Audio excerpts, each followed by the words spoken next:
শরীফ ওসমান হাদির এই মৃত্যু কি শাহাদাতের মৃত্যু হিসাবে গণ্য হবে?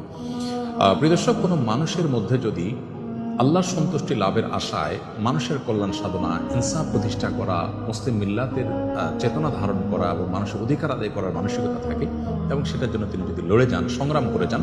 এমন অবস্থা যদি তার এই চেতনার কারণে তিনি আক্রমণের শিকার হন এবং মারা যান, সন্দেহাতীতভাবে তিনি শাহাদাতের মর্যাদা লাভ করবেন ইনশাআল্লাহ তাআলা। ইমানদারের মধ্যে যদি আল্লাহর সন্তুষ্টি লাভের জন্য জীবন বাজি রাখার মানসিকতা থাকে এবং তার অসৎ কাজে বাধা প্রদান, অন্যায়ের বিরুদ্ধে তার প্রতিরোধ এবং ইনসাফ প্রতিষ্ঠার মানসিকতা লালন করার কারণে তিনি যদি আক্রমণের শিকার হন,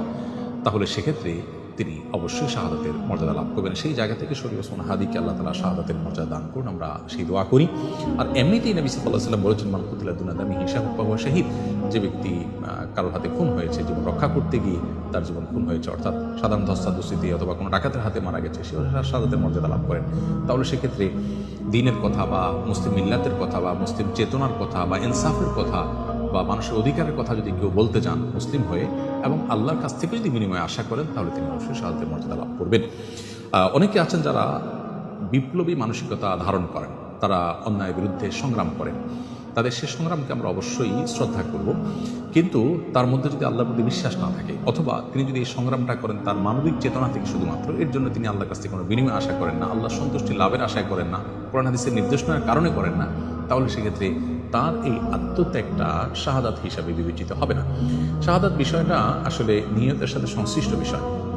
কেউ যদি আল্লাহর সন্তুষ্টির আশায় জীবন বাজি রাখেন, যা করেন তা আল্লাহকে খুশি করার জন্য করেন, তার জীবন মরণ আল্লাহর উদ্দেশ্যে যিনি উৎসর্গ করার জন্য প্রস্তুত থাকেন, তাহলে সেক্ষেত্রে তিনি শাহাদাতের মর্যাদা লাভ করেন।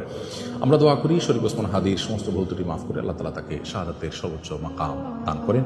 এবং তার সুখ সন্তপ্ত পরিবারকে সান্ত্বনা সইবার শক্তি নসিব করেন এবং সেই সাথে এখান থেকে অনুপ্রাণিত হয়ে আমাদেরকে আল্লাহর সন্তুষ্টির লাভের আশায় জীবন বাজি রাখার মানসিকতা আমাদেরকে ধারণ করার তৌফিক দান করুন। বস্তুবাদের এই পৃথিবীতে আমরা বেশিরভাগ মানুষ দুনিয়ার মোহে এতটা মোহাবিষ্ট হয়ে গেছি যে আমরা প্রত্যেকটা মানুষ শুধু বাঁচার জন্য সংগ্রাম করি এবং মরতেই যখন হবে তখন আল্লাহর রাহে আমি জীবন বাজি রেখে যেন মরতে পারি, আমি যেন অন্যায়ের বিরুদ্ধে কথা বলতে গিয়ে যেন আমার মৃত্যু হয়, আমার মৃত্যুটা যেন শাহাদাতের মৃত্যু হয়, আল্লাহর সন্তুষ্টি লাভের আশায় যেন আমি জীবন বাজি রাখতে পারি, সেই চিন্তা সেই চেতনা আমাদের প্রত্যেকটা মানুষের মধ্যে থাকা দরকার, যে ইমানদার আমাদের মধ্যে থাকা দরকার। আল্লাহ রাব্বুল আলামিন শরীফ ওসমান হাদির ভালো গুণগুলো দিয়ে আমাদের তরুণ সমাজকে গড়ে দিন এবং সেই তরুণ সমাজকে অন্যায়ের বিরুদ্ধে ইনসাফ প্রতিষ্ঠার জন্য, ন্যায় নিষ্ঠ হওয়ার জন্য এবং মুসলিম মিল্লাতের কল্যাণ সাধন করবার জন্য এবং আল্লাহর সন্তুষ্টির উদ্দেশ্যে মানবতার কল্যাণ সাধন করবার জন্য সবাইকে দুনিয়ার লোভ মোহের ঊর্ধ্বে উঠে আল্লাহর উদ্দেশ্যে নিজের জীবনকে উৎসর্গ করার এবং নজরানা পেশ করা।